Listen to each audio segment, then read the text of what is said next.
I think I'll directly go into this topic, just a disclosure here for being part of simulated surgical systems.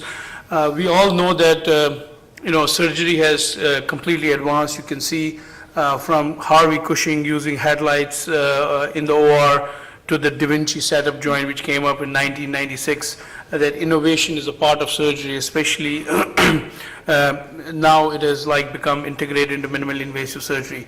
This is a paper we published from Roswell Park a few years ago, and you can see when you surveyed surgeons in gynecologic oncology and you asked them that, would you be willing to pursue a fellowship in robotic surgery? Majority of them said no, but when you ask them that, would you like to take a few courses and do the robotic surgery? Majority of them said yes. So this really gives you a flavor of what people want.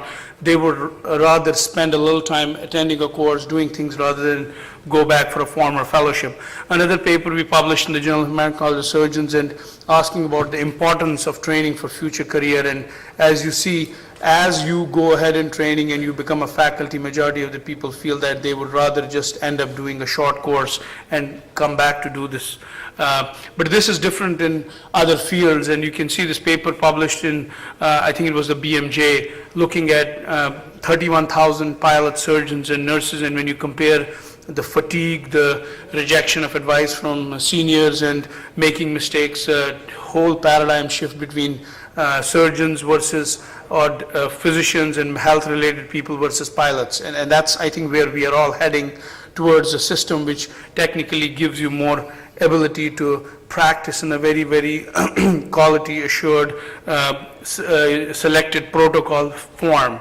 And, robotics is different. I think Alex identified a few things. It is not anymore about just putting a few sutures and things. It's about learning the machine, and the learning curve here is that we have to make sure that we master the machine before we start robotic surgery. And there are multiple issues in today's surgical training. It's the cost of the machine, the dual console cost, the cost of training, the cost of personnel, medical legal risk, learning curves. All of these are very, very critical factors. So what we did is we, in our lab, since 2006, we had been developing a simulator and finally came out with the robotic surgical simulator. I think a few people who have been here have trained on this, and the whole goal here, you can see that the simulator almost follows the principles of teaching basics, which is, I call, the human-machine interface. And you have to learn the machine and how the machine works and how things interact at different levels. It's more of a three-dimensional aspect of training. It is also the hand-eye coordination. It's the mental issue of where you cannot touch and feel anything, and that's what you have to keep in mind. And training that, I think it's more important initially than anything else, because you have to let the surgeons get that feel, and then a lot of them who are already trained don't need to learn anatomy from anybody. They just know anatomy, they know the steps. It's just that you have to train them in the machine. And looking at a study we published, looking at if ROS, the robotic surgical simulator, was useful in training and was recommended, and you can see from experts to the novice, everybody felt that it was needed. What you see in our simulation training is that there is an orientation module, there are motor skills, the basic surgical skills, and then intermediate skills, and finally the surgical anatomy, and now the procedure modules, which are just released this year. And different aspects in different ways, controlling the camera, controlling the instruments, how to coordinate instruments, look like very small issues, but basically are the fundamental issues of how things have to be taught and learned well, like Alex said, before you even try to go and do this on real patients or even in an animal lab facility setting. And this is another study, again looking at different validations of the simulator and looking at that how they were validated and they proved to be very effective in training people. I think once you go from this beads and to the next step, the other critical step is that how do we translate learning on these inanimate objects to what could really be beneficial for the surgeon. And this is one of the earlier papers we published a few years ago, and looking at teaching anatomy through the simulators and real anatomy, not just something plastic or something inanimate. And you could see that when you compare the group we just studied the traditional way versus simulation-based way, and there is a marked improvement of learning and less errors, which obviously has been proven in multiple forms.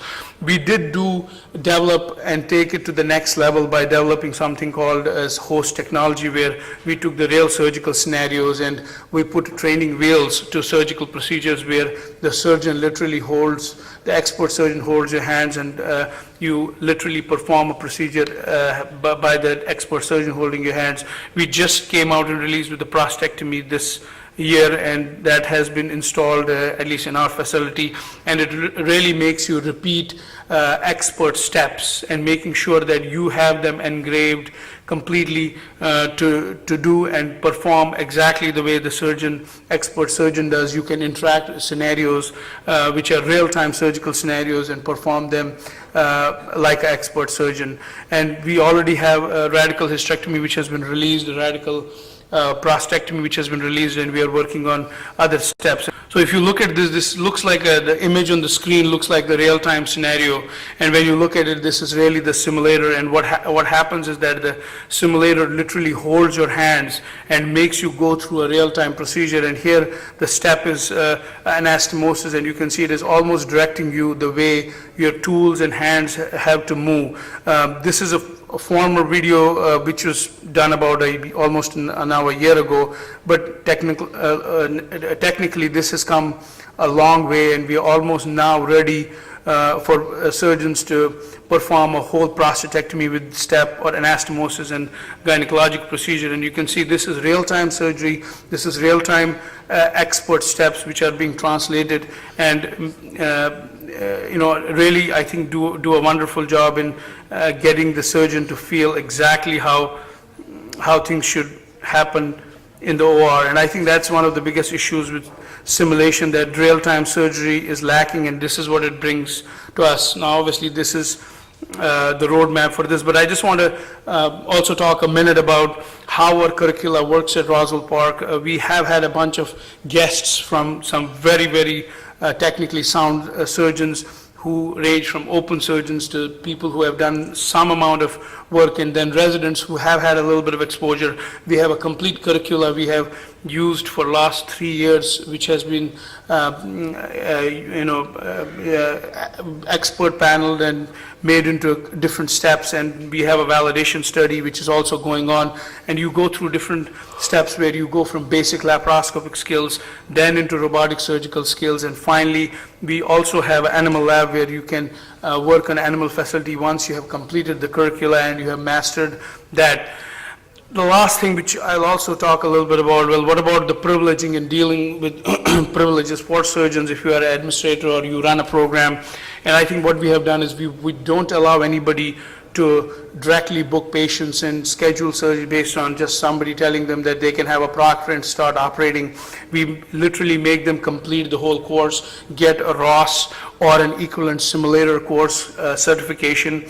They have to have at least 3 hours of dry lab practice and completion of an animal facility course before we could even think of giving them privileges. So this is the requirement for surgeons who are new to robotic surgery, and surgeons who are experienced robotic surgery coming to Roswell Park from other institutions.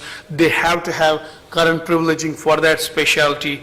They also have to have documentation of at least 25 cases, and they should have spent at least 50% of their time as a consult surgeon, not as an assistant surgeon, and that could also be given by their fellowship director or their training director, who could provide the credentialing for that.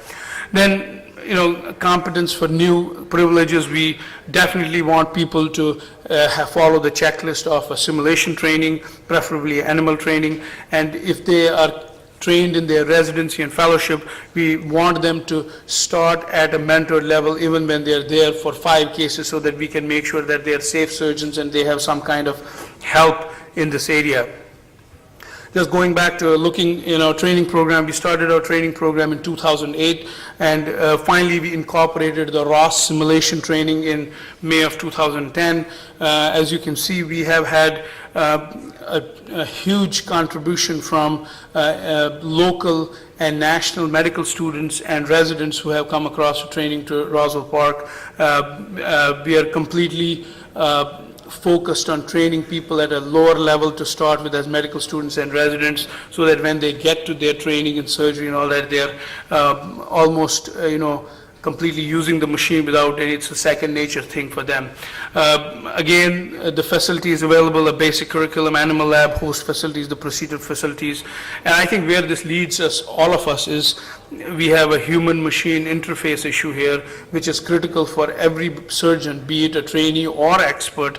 I don't think we need to teach a lot of surgeons who we get from international countries. They are expert surgeons in their field. I don't think we need to teach them how to do a procedure or what the anatomy looks like or what the step looks like. I think you need to teach them that how to really, really interface with the machine and make sure that this machine is comfortably used, and master the procedure actually before doing the procedure, and making sure that the lab is available, making sure that they have done this in a real true tissue environment like animal lab, bridging that gap, shortening the learning curve for them, and most importantly, I think risking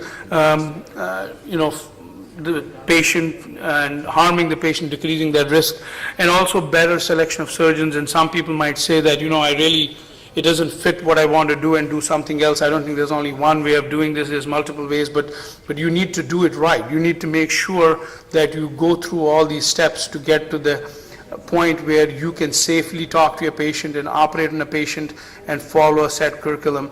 I mean, I'd end up with this quote from William Mayo from the Mayo brothers, and there is no excuse today for the surgeon to learn on the patient. This was said in 1927. I think we are getting there. Probably 100 years later, we will be doing this the way he predicted it. Thank you very much for giving me this opportunity.